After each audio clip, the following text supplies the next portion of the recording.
آپ میرے بیک پر یہ بیک ڈراپ دیکھ رہے ہیں، قرآن مجید کے نام سے ایک اپلیکیشن ہے جس کو اب تک 4.5 کروڑ سے زیادہ لوگ پوری دنیا میں ڈاؤن لوڈ کر کے اس سے استفادہ حاصل کر چکے ہیں۔ اس پہ ایک جو فیچر ہے جو یوزرز کو بہت پسند آتا ہے وہ یہ ہے کہ یہ پنچ اینڈ زوم ہو جاتی ہے چیز، ٹھیک ہے۔ یہ وہ پیج والی چیز نہیں ہے کہ آپ کو پیج کو پھر آگے پیچھے کرنا پڑے گا، یہ پوری آیت ایک ہی لے آؤٹ کے اندر جو ہے نا آ جائے گی۔ حفظ کا فیچر ہم لوگوں نے بہت پہلے انٹروڈیوس کیا تھا، جس میں جو ہے نا وہ کیا کہتے ہیں انگلی رکھ کے جو ہے نا وہ چیز وہ ہو جاتی ہے، ہائڈ ہو جاتی ہے اور شو ہو جاتی ہے۔ ایسے ایسے ممالک سے بھی ریویوز آ رہے ہیں جہاں پر مسلمانوں کی تعداد بہت کم ہے۔ ہمارے اصل ایک مسئلہ یہ بھی ہوتا ہے کہ چھوٹی چھوٹی چیزیں اسکیٹرڈ ہیں، بکھری ہوئی ہیں، اگر یہ مجتمع ہو کر کی جائیں کوشش ہے تو یہ بہت مفید ہو سکتی ہیں۔ اب وہاں پہ آپ دیکھیں تو مائکروسافٹ کا سی او ہو، ستیا نڈیلا ہو، یا گوگل کا سی او سندر پچائی ہو، یہ سارے انڈیا سے آ رہے ہیں۔ تو ایک بڑا ایک ٹیکنالوجیکل ریولوشن آپ لے کے آ سکتے ہیں، وہی سمجھیں کیپیبلٹیز پاکستان کے لوگوں میں بھی ہیں جو انڈیا کے لوگوں میں ہیں۔ اس سے آنکھیں بند کرنا، چشم پوشی کرنا، صرف نظر کرنا اور اس کی جو امپورٹنس ہے اس کو تسلیم نہ کرنا، یہ میرے خیال میں بہت زیادہ نقصان اور خطرے کی بات ہے۔ ناظرین، ڈاکٹر مفتی حسان تقی صاحب ہمارے ساتھ موجود ہیں، صاحبزادے ہیں مفتقی عثمانی صاحب دعوت برکاتہم کے۔ یا تو ہم خود ڈیولپ کر لیتے، افسوس کی بات ہے کہ ہم 50-60 سال میں خود کچھ نہیں کر سکے۔ دیکھیں آج کا جو پروگرام ہے کیوں ہو رہا ہے، اس پہ وجہ الحمدللہ لوگوں میں اویئرنیس آ رہی ہے کہ بھئی یہ کام کی ضرورت ہے، اس میں کرنا چاہیے۔ آپ کہہ رہے ہیں تو ہم مان لیتے ہیں پھر یہ بات۔ السلام علیکم ناظرین، آپ میسج ٹی وی دیکھ رہے ہیں، میں عامر احمد عثمانی۔ اس وقت میں کراچی کے ایک نجی ہوٹل میں موجود ہوں۔ یہاں پر پاکستان ڈیٹا مینجمنٹ سروسز کی جانب سے ایک کانفرنس کا انعقاد کیا گیا ہے۔ آپ میرے بیک پر یہ بیک ڈراپ دیکھ رہے ہیں، قرآن مجید کے نام سے ایک اپلیکیشن ہے جس کو اب تک 4.5 کروڑ سے زیادہ لوگ پوری دنیا میں ڈاؤن لوڈ کر کے اس سے استفادہ حاصل کر چکے ہیں۔ یہ پاکستان ڈیٹا مینجمنٹ سروسز کی بہت بڑی کامیابی ہے کہ انہوں نے پوری دنیا کے لوگوں تک، بالخصوص مسلمانوں تک اور نان مسلمز تک قرآن مجید کو بہت بہترین انداز میں پہنچایا، اور لوگوں نے اس کو ڈاؤن لوڈ کر کے 4.5 کروڑ لوگ بہت زیادہ ہوتے ہیں، انہوں نے اس کو ڈاؤن لوڈ کر کے ان کی حوصلہ افزائی بھی کی ہے۔ ٹیکنالوجی کا دور ہے، ظاہر ہے چیزیں آگے بڑھ رہی ہیں ایڈوانسمنٹ کی طرف، میٹا اور بہت سارا اس وقت جو ہے نا وہ ماحول بدل چکا ہے پوری دنیا کا۔ جب سے دنیا گلوبلائزیشن ایک گلوبل ولیج بنی ہے، اس کے بعد سے بہت ساری چیزیں بھی ڈیوائسز پر آ گئی ہیں۔ تو بہت بہترین یہ چیز ہوتی ہے کہ مسلمان اپنے تئیں کوئی ایسی کوشش کریں، اپنی اپلیکیشنز لانچ کریں، اپنی ایسی چیزیں ڈیوائسز پر لے آئیں جس سے پوری دنیا میں موجود مسلمان مستفید ہو سکیں۔ یہ ایک بہت زبردست کاوش ہے۔ ہمارے ساتھ یہاں پر پاکستان ڈیٹا مینجمنٹ سروسز کے جو ذمہ داران ہیں وہ بھی کچھ موجود ہیں۔ بہت شکریہ سر، آپ نے انوائٹ کیا۔ بتائیے گا کیا پاکستان ڈیٹا مینجمنٹ سروسز کی اب تک خدمات ہیں، کیا اس کی دیگر سرگرمیاں رہتی ہیں، تھوڑا سا اپڈیٹ۔ جیسے پاکستان ڈیٹا مینجمنٹ سروسز جو ہے 1978 میں اسٹیبلش ہوا تھا، اس میں انہوں نے ڈفرینٹ نستعلی کے نظامی میں کام کیا اور بھی ڈفرینٹ فونٹس میں کام کیا۔ پھر بیک ان 2010 جب آئی فون iOS آیا تو انہوں نے جو ہے قرآن مجید کی اپلیکیشن لانچ کی iOS کے اندر، اور ماشاءاللہ سے اس کے بعد سے اب تک جیسے آپ نے فرمایا کہ 45 بلین پلس ڈاؤن لوڈ اس کے ہیں۔ اس کے اندر بہت سارے فیچرز ہیں اور بہت سارے فیچرز ہم ایڈ کر چکے ہیں اور آگے ہم کرتے جائیں گے۔ اس میں ایک جو فیچر ہے جو یوزرز کو بہت پسند آتا ہے وہ یہ ہے کہ یہ پنچ اینڈ زوم ہو جاتی ہے چیز، ٹھیک ہے۔ یہ وہ پیج والی چیز نہیں ہے کہ آپ کو پیج کو پھر آگے پیچھے کرنا پڑے گا، یہ پوری آیت ایک ہی لے آؤٹ کے اندر جو ہے نا آ جائے گی۔ اسی طرح اس کے اندر جو ہے پریئر ٹائمز ہیں، ماشاءاللہ سے دعاؤں کا فیچر موجود ہے، اور بھی اس کے اندر جو ہے حفظ کا فیچر ہم لوگوں نے بہت پہلے انٹروڈیوس کیا تھا، جس میں جو ہے نا وہ کیا کہتے ہیں انگلی رکھ کے جو ہے نا وہ چیز وہ ہو جاتی ہے، ہائڈ ہو جاتی ہے اور شو ہو جاتی ہے۔ تو اس کے ماشاءاللہ سے بہت سارے جو ہے لوگ اس سے بہت استفادہ۔ یہ کہاں سے آیا، یہ آئیڈیا کہاں سے ذہن میں آیا؟ پاکستان ڈیٹا مینجمنٹ کا بنیادی طور پر کام کیا ہے یہ بھی مختصراً بتائیے گا، اور بالخصوص قرآن مجید کی اپلیکیشن لانچ کر دی آپ نے، یعنی کہ کہاں سے یہ ذہن میں آئی؟ ماشاءاللہ سے جو یہ بانی ہیں، ان کے پارٹنرز جو ہیں، ان کا جو ہے ہمیشہ سے اس حوالے سے رہا، ان کا ایک ہے ویژن جو ہے ان کا وہ یہی تھا کہ technology to connect people with اللہ سبحانہ و تعالیٰ، ٹھیک ہے۔ تو انہوں نے جو ہے I think by back in 2000 انہوں نے قرآن مجید کی CD ونڈوز XP کے لیے لانچ کی تھی، تو پہلے سے ہی ماشاءاللہ سے یہ جو ہے نا اس چیز کی طرف تھے، تو ہمارے پاس ڈیٹا بھی موجود تھا، سب چیزیں موجود تھیں۔ تو جیسے ہی 2010 میں انہوں نے کیا کہتے ہیں iOS کی اپلیکیشن آئی، iOS آئی فون وغیرہ ہے، تو انہوں نے اس کے اندر فوراً سے وہ والی ساری چیزیں جو ہے iOS اور اینڈرائڈ دونوں پر موجود ہے؟ بالکل دونوں پہ موجود ہے۔ اینڈرائڈ پہ آئی تھنک بیک ان 2015 ہم لوگوں نے لانچ کی تھی، اور iOS پہ 2010 میں لانچ ہوئی تھی۔ اس کے علاوہ دیگر بھی کوئی اپلیکیشنز ہیں آپ کے ہماری بہت ساری 40 سے زیادہ اپلیکیشنز ہیں ماشاء اللہ سے، اور بہت ساروں کے 1 ملین پلس ڈاؤن لوڈز ہیں. اچھا، ایک اپلیکیشن میں بتاتا چلوں جو کہ ایزی اردو کی بورڈ، جو پاکستان کے لیے خاص طور پہ ہے، تو اس کے اراؤنڈ 27 ملین پلس اس وقت کرنٹ یوزرز ہیں. بہت شکریہ. ناظرین، آپ نے جانا، انہوں نے ہمیں بتایا کہ پاکستان ڈیٹا مینجمنٹ کی کیا سروسز ہیں اس وقت پوری دنیا میں اور کس طرح سے لوگ ان کی سروسز سے مستفید ہو رہے ہیں. میرے ساتھ یہاں ڈاکٹر مفتی وسیع بٹ صاحب موجود ہیں. بہت شکریہ مفتی صاحب وقت دینے کے لیے. آپ نے مجھے یہاں انوائٹ کیا. آج کی کانفرنس کا بالخصوص مقصد کیا ہے؟ کیوں یہ کانفرنس اس پورے کام کو لے کر منعقد کی جا رہی ہے؟ السلام علیکم عامر، آپ تشریف لائے، بہت شکریہ. آج کی جو یہ ہم نے سیمینار رکھا ہے، اس کا مقصد پاکستان کے نوجوان طبقے کو اس خدمت دین سے بھی روشناس کرانا ہے. دوسرا، اکابر کی گائیڈنس لینی ہے. آپ جیسے دیکھ رہے ہیں کہ ڈاکٹر ذیشان صاحب، مفتی عمران اشرف عثمانی صاحب، مفتی ارشاد صاحب، مفتی حسان تقی صاحب اور فضل سبحان صاحب اور یہ اور دیگر اکابر ابھی تشریف لائے ہیں. تو ان سے ہم اپنا فیوچر پلان شیئر کریں گے کہ ہم اس ٹیکنالوجی کے ذریعے کیسے دین کی اور خدمت کر سکتے ہیں. جیسے کچھ آئیڈیاز ہیں کہ ہم ایک جو ہے نا وہ آل اوور دا ورلڈ ہم کمیونٹی ڈیولپ کریں گے قرآن مجید لورز کی اور اسلام مسجد کمیٹی کی. پھر اس کے بعد ہم نے یہ سوچا ہے کہ جو نو مسلمس ہیں، ابھی نئے مسلمان ہوتے ہیں، ان کو پورا دین سکھانے کے لیے کوئی ایپ ہو جس میں وہ نمازیں سیکھ لیں، اپنا قرآن مجید کی تلاوت سیکھ لیں. پھر بہت سی جگہ پہ ایسے ہوتے ہیں جہاں مدارس نہیں ہوتے، تو ہم ایسے فیچر ڈیولپ کر رہے ہیں کہ لوگ اب اس ایپ کے ذریعے اپنی تلاوت جو ہے بہتر کر سکیں. تو پورا ایک لائف اسٹائل ایک ایپ بنائی جا رہی ہے جس کے ذریعے دنیا کے کسی گوشے میں بھی کوئی انسان بھی ہو، وہ دین سیکھنا چاہے تو بآسانی، اور قرآن مجید کو پڑھنا سیکھنا چاہے تو بآسانی سیکھ سکے. تو یہ جتنا آپ اس وقت کام کر رہے ہیں، آپ کو اس کے فرینڈلی یوزرز بھی مل رہے ہیں پوری دنیا سے، استعمال کرنے والے بھی مل رہے ہیں؟ کیونکہ کہا یہ جاتا ہے کہ اس طرح کی چیزوں کو عموماً لوگ اگنور کر دیتے ہیں جس میں دینیات یا مذہب سے ریلیٹڈ یا اس طرح کی کوئی چیزیں ہوں. نہیں، ہمیں تو بیونڈ ایکسپیکٹیشن ان کی ٹیم بتاتی ہے کہ بیونڈ ایکسپیکٹیشنز ہیں. جیسے آپ دیکھ رہے ہیں کہ 45 ملین، تو یہ پرانا ڈیٹا ہے. اس سے بیونڈ سبسکرپشن ہو چکی ہیں. لوگ جو ہے یوزیج، ڈیلی یوزیج لوگوں کا ایوریج 20-30 منٹ کا ڈیلی یوزیج جو ہے وہ 50 لاکھ کے قریب لوگ اپلیکیشن پر اپلیکیشن کا ہے. اور میں سوری آپ کی بات کاٹ رہا ہوں کہ یہاں پر لوگ 30 to 40 منٹس ان کا ڈیلی کر رہے ہیں. ڈیلی ہمارا، اور فرائیڈے کے دن وہ جو ہے یوزیج اور بڑھ جاتا ہے. صحیح ہے، تو ڈیلی یوز کر رہے ہیں. اور سب سے بڑی بات یہ کہ اب اس کے ریویوز آ رہے ہیں، مطلب ایسے ممالک سے بھی ریویوز آ رہے ہیں جہاں پر مسلمانوں کی تعداد بہت کم ہے. یہ پتہ چلتا ہے کہ جو ڈیلی یوزرز ہیں یہ کہاں سے ہیں، کون سے ممالک؟ زیادہ تر نان مسلم کنٹریز کے زیادہ یوزر ہیں. ناروے ہیں، کرگستان ہے، ایسے ممالک کے یوزرز ہیں جو خود بھی کہتے ہیں کہ یہ تفسیر آپ اس میں ایڈ کر دیں، یہ ترجمہ ایڈ کر دیں. ہمارے کمیونٹی ڈیولپ ہوئی ہوئی ہے ہمیں. اچھا، یہی آج کی ایونٹ کا مقصد بھی یہ تھا کہ پاکستان میں اس ایپ کو لوگ کم جانتے ہیں، نان مسلم کنٹریز میں زیادہ لوگ جانتے ہیں.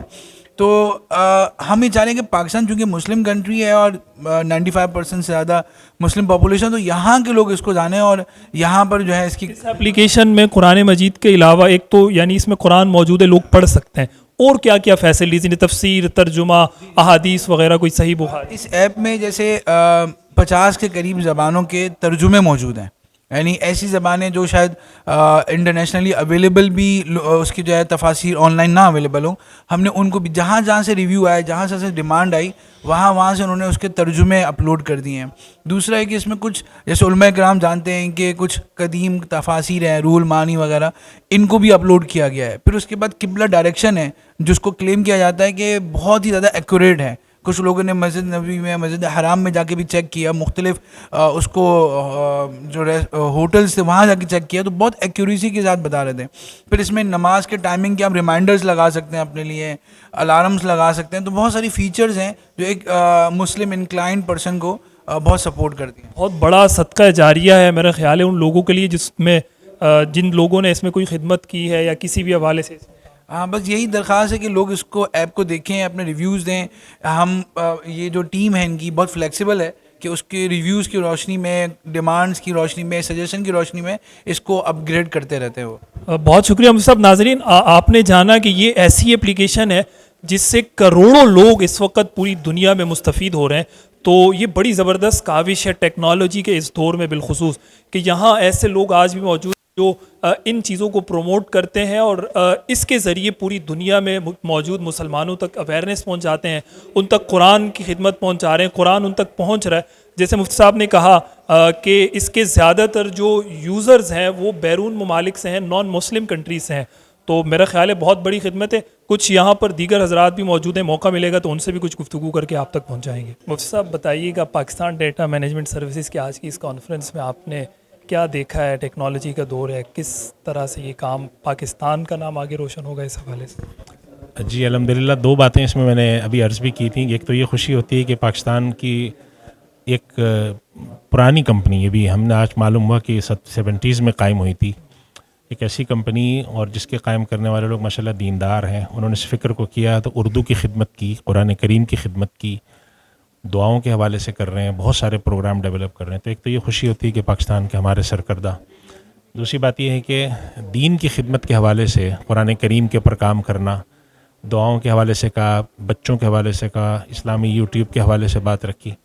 یہ وہ سارے ایریاز ہیں جہاں پر ہمیں دین کے حوالے سے خدمت کی بڑی ضرورت ہے.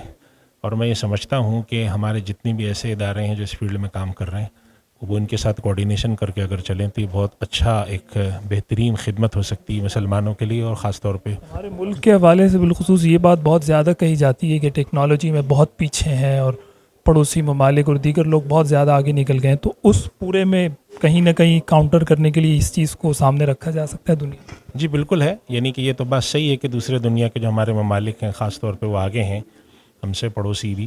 لیکن یہ کہ ہمارے یہاں اگر اس طرح کی چیزیں شروع ہوں گی, ظاہر ہے کوئی بھی کام جب ہم شروع کرتے ہیں تو اس کا آغاز تو کہیں سے ہوگا. تو اس طرح کی چیزیں اگر ان کو مزید آرگنائز کر لیا جائے, اور جتنی بھی چیزیں ہمارے یہاں, اصل ایک مسئلہ یہ بھی ہوتا ہے کہ چھوٹی چھوٹی چیزیں اسکیٹرڈ ہیں, بکھری ہوئی ہیں, اگر یہ مجتمع ہو کر کی جائیں کوششیں تو یہ بہت مفید ہو سکتی ہیں انشاءاللہ. بہت شکریہ جی, جزاک اللہ. Vice chancellor Al Ghazali university doctor Zeeshan Ahmed صاحب موجود ہیں. سر, کانفرنس میں آپ آئے, پاکستان ڈیٹا مینجمنٹ سروسز, بات یہ کی جاتی ہے کہ پاکستان ٹیکنالوجی میں بہت پیچھے ہے, لوگ پتہ نہیں چاند پر پہنچ گئے, دنیا کہاں پہنچ گئی, ہم ابھی تک یہیں ہیں. تو اس پورے دورے میں یہ والی چیز جب سامنے آئے گی تو کہیں نہ کہیں کاؤنٹر کرنے کے لیے آپ کو لگتا ہے کہ ایک بہتر چیز ہے اور امیج ایک اچھا جا سکتا ہے؟ جی آئی تھنک یہ ہم سب کے لیے بڑی ایک امید دلانے والی ایک کاوش ہے کہ ود ان پاکستان ایک ڈومیسٹک فرم ہے, انٹائرلی لوکل ہیں, ساری مینجمنٹ بھی اور ان کے سارے ٹیم بھی, اور اس کے باوجود وہ اتنی ساری چیزوں میں انوویشن لے کے آ رہے ہیں. سو یعنی آپ کی فنڈامنٹل کیپیبلٹی آپ کے ملک میں, آپ کے لوگوں میں, آپ کی اپنی ٹیم میں ایگزسٹ کرتی ہے, لیکن somehow وہ ہم اس کو ہم نے محدود رکھا ہوا ہے. اگر ہیں بھی سکسیس سٹوریز تو ہمیں سننے کو نہیں ملتی. تو آئی تھنک ایک بہت اچھا ایونٹ تھا اس اعتبار سے کہ ہمیں نہ صرف یہ پتہ چلا کہ آلریڈی ان کی کیا اچیومنٹس ہیں بلکہ ان کے فیوچر پلانس کیا ہیں. تو یہ وہ چیز ہے. آئی تھنک اس کا ایک بہت بڑا فیکٹر یہ بھی ہے کہ بہت سارے لوگ انڈیویجولی ایفرٹ کر رہے ہیں. ہمیں ایک تھوڑا سا کلیکٹیو فورم چاہیے جہاں پہ ہم مل کے اپنی نالج کو, اپنی ٹیکنالوجیکل کیپیبلٹیز کو ایک دوسرے کے ساتھ شیئر کریں. آئی تھنک یہ جب چیز ہوتی ہے تو پھر وہ جو ایڈوانسمنٹ ہوتی ہے, جو کیپیبلٹی کی ہوتی ہے, وہ پھر ایکسپیڈائٹ ہو جاتی ہے. لاسٹ یہ سر کہ آپ کو کیا لگتا ہے اویئرنیس کے حوالے سے کیا چیز کرنی چاہیے کہ ہمارے لوگ بھی ذرا ٹیکنالوجی کی طرف متوجہ ہوں؟ دنیا یہ بات کرتی ہے لیکن صحیح کرتی ہے, میرا خیال ہے, غلط تو نہیں ہے کہ ہم پیچھے ہیں ٹیکنالوجی میں. کیسے اویئرنیس آئے گی ہمارے؟ نہیں, ایک چیز تو یاد رکھیے گا, پاکستان یعنی گیگ اکانومی میں جو ایک طرح سے جو ہم جسے کہتے ہیں نا فری لانس اکانومی میں, پاکستان کا ایک خاصا اوپر ہے, ریونیوز وغیرہ, آپ کے ریمیٹنس وغیرہ. بٹ اس کے باوجود جو ہائی ٹیکنالوجیکلی ایڈوانس چیزیں ہیں یا ہائی ویلیو ایڈڈ جو سروسز ہیں اس میں پاکستان پیچھے ہے.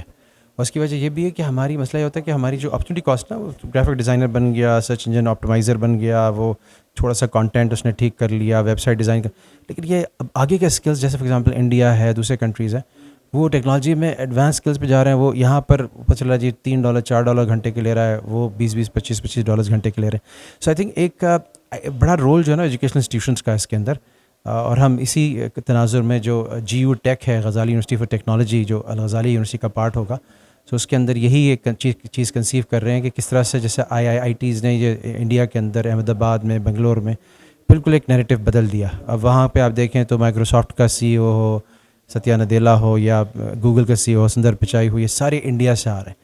تو ایک بڑا ایک ٹیکنالوجیکل ریولوشن آپ لے کے آ سکتے ہیں. وہی سمجھیں کیپیبلٹیز پاکستان کے لوگوں میں بھی ہیں جو انڈیا کے لوگوں میں. تو ان کو لیکن وہ انفراسٹرکچر ملا, ان کو پلیٹ فارم ملا, ان کو انیبلنگ انوائرمنٹ ملی. ہمارے یوتھ کو وہ چیز نہیں ملی. تو اب یہ I think next task government کی, ایجوکیشنل انسٹیٹیوشنس کی اور یہاں کی لیڈرشپ کی یہی ہونی چاہیے کہ کس طرح سے وہ ایک انیبلنگ انوائرمنٹ پرووائڈ کریں, لیکن ایٹ دا سیم ٹائم وہ یہ نہ ہو کہ وہ اپنے کیریکٹر کو, اپنی آئیڈینٹی کو, اپنے ویلیوز کو کھوئیں, اس کو برقرار رکھتے ہوئے پھر اسی کی خدمت. آئی تھنک اس کی بڑی اچھی کیس اسٹڈی ہے. بہت شکریہ, تھینک یو. ناظرین, مولانا فضل سبحان صاحب ہمارے ساتھ موجود ہیں, آج کی اس کانفرنس میں شریک ہیں. حضرت, کیا دیکھ رہے ہیں پاکستان ڈیٹا مینجمنٹ سروسز جو آج یہ کانفرنس کر رہا ہے؟ ٹیکنالوجی کی بہت زیادہ ضرورت ہے اور یہ بات بار بار کہی بھی جاتی ہے کہ پاکستان بالخصوص ٹیکنالوجی میں بہت پیچھے ہے. ہمارے پڑوسی ممالک دنیا بہت آگے نکل گئی ہے, تو اس میں کہیں نہ کہیں یہ کوئی لگتا ہے کہ روشن چراغ ہے, اس سے اویئرنیس بھی بڑھے گی نوجوانوں میں. بسم اللہ الرحمن الرحیم. دیکھیے, قرآن کریم کی خدمت تو بہت بڑی سعادت ہے, لیکن ڈیجیٹل ورلڈ میں, ڈیجیٹلائزیشن کے دور میں اس طور پہ خدمت کرنا میرے خیال میں بہت زیادہ امپورٹنٹ ہے. پاکستان ڈیٹا مینجمنٹ سروس کی یہ جو کوششیں اور کاوشیں ہیں, connect people with Allah through technology, تو اس کو فزیکلی اگر کوئی رول ماڈل بنانا چاہے تو یہ ادارہ ہمارے سامنے موجود ہے. چونکہ جس طرح کروڑوں لوگ وہ ایپ کے ذریعے سے اور ڈیجیٹل ورلڈ کے ذریعے سے اور الیکٹرانک میڈیا کے ذریعے سے یا تو اسلام سے متنفر ہو رہے ہیں یا اسلام کی طرف موٹیویٹ ہو رہے ہیں, تو اس سے آنکھیں بند کرنا, چشم پوشی کرنا, صرف نظر کرنا اور اس کی جو امپورٹنس ہے اس کو تسلیم نہ کرنا, یہ میرے خیال میں بہت زیادہ نقصان اور خطرے کی بات ہے. تو ہائیلی اپریشیٹڈ, اور ہمیں جو ہے ان کا پارٹ بننا چاہیے. اور اسلام کے خلاف جو سرکاسٹک لینگویج استعمال ہو رہی ہے, جو نیگیٹو پرسیپشن ڈیولپ کیا جا رہا ہے, اور میڈیا کے ذریعے سے ہماری یوتھ کی جو مائنڈ گرومنگ ہو رہی ہے, اور ہماری یوتھ جو ہے وہ اسلام سے اور مشرقی اقدار سے دور ہو رہی ہے, تو اس کے لیے ایسی ایپ اور ایسے ادارے ان کے ساتھ جو ہے نا کولیبریشن میں کلیکٹیو ایفرٹ کرنا یہ بہت ضروری ہے. تو مجھے تو بڑی خوشی ہوئی کہ الحمدللہ ہر محاذ پہ ہمارے لوگ موجود ہیں, لیکن وہ بہت کم ہے. مطلب اس کا ریشو جو ہے نا اس کو بڑھانا چاہیے. بہت شکریہ. ناظرین, ڈاکٹر مفتی حسان تقی صاحب ہمارے ساتھ موجود ہیں, صاحبزادے ہیں مفتقی عثمانی صاحب دعوت برکاتہم کے. ڈاکٹر صاحب بتائیے گا, آج کی نشست میں آپ شریک رہے ہیں کانفرنس میں, کیا دیکھ رہے ہیں ٹیکنالوجی کے حوالے سے جو ایڈوانسمنٹ آگے بڑھ رہی ہے اس میں پاکستان ڈیٹا مینجمنٹ سروسز کا کردار کتنا اہم ہے؟ ماشاءاللہ بہت اچھا کام کر رہے ہیں الحمدللہ, اور جو اپنے ویژن کے مطابق اور ہمارے نظریاتی حدود میں رہتے ہوئے الحمدللہ کام کر رہے ہیں. اور میں سمجھتا ہوں کہ اگر اس طریقے سے اگر آگے کام کیا جائے اور مختلف لوگ بھی آگے کام کریں, چونکہ اس وقت اس میدان میں بہت ہی کم لوگ ہیں جو کہ اس چیز کو دیکھ رہے ہیں اور سمجھ رہے ہیں, کیونکہ اغیار کی طرف سے تو چیزیں آ رہی ہیں, لیکن اگر ہماری طرف سے اس کا جواب نہیں جائے گا اور اگر ہمارا ان سے نہیں ہوگا تو ہم کہیں اس مسئلے میں نہ پھنس جائیں. تو اس لیے ضروری ہے کہ مختلف پلیٹ فارم آئیں, مختلف چیزیں آئیں جو کہ ہماری دینی تعلیمات کو, ہماری دینی نیڈ کو کور کر سکیں, اور ایک ایک گھر میں اور کسی گھر میں یہ اپلیکیشنز ہونی چاہیے تاکہ جو دین کی بیسک معلومات ہیں وہ سب ان پر مل دی جا سکیں. ٹیکنالوجی کے حوالے سے آپ کے ادارے دارالعلوم کراچی کی بھی بڑی خدمات ظاہر رہی ہیں ابھی بھی, تو آگے آپ کا بھی کوئی ارادہ ہے اس طرف آنے کا, آئی او ایس اینڈرائڈ کی کچھ اپلیکیشنز؟ یا ماشاءاللہ سب سے پہلے الحمدللہ دارالعلوم کراچی نے ہی یہ انیشیٹو لیا تھا کہ سب سے پہلے کہ اس کا جو ڈیجیٹل کا جو فتویٰ دیا تھا وہ دارالعلوم کراچی نے دیا تھا. لیکن کمال کی بات یہ ہے کہ سب سے پہلے فتویٰ دارالعلوم نے دیا, لیکن اب تک اس کا وہ نہیں کر سکے. اس کی وجہ یہ ہے کہ والد صاحب یہ سمجھتے ہیں کہ جی غیر ضروری استعمال نہ ہو اس کا. ضرورت کی حد تک الحمدللہ ضرورت کے تحت لوگ کام کر رہے ہیں اور مختلف میڈیاز کام کر رہے ہیں, تو الحمدللہ ضرورت تو پوری ہو رہی ہے. اگر آپ دیکھیں گے نا ایک ہی چیز 3 میڈیا پر آ رہی ہوتی ہے, ایک ساتھ ہی ہم دیکھ رہے ہوتے ہیں, تو اصل میں دیکھنا یہ چاہیے کہ اس وقت ضرورت کس بات, بھیڑ چال میں پڑنے کی ضرورت نہیں ہے, بلکہ کوا چلا ہنس کی چال اپنی بھی. ہاں, مطلب یہ کہ ایسا ہونا چاہیے تاکہ کوئی نئے سافٹ ویئر ڈیولپ کیے جائیں, اس کے ایپلیکیشنز ڈیولپ کی جائیں, اس طرح کی چیزوں میں اگر آگے جائیں.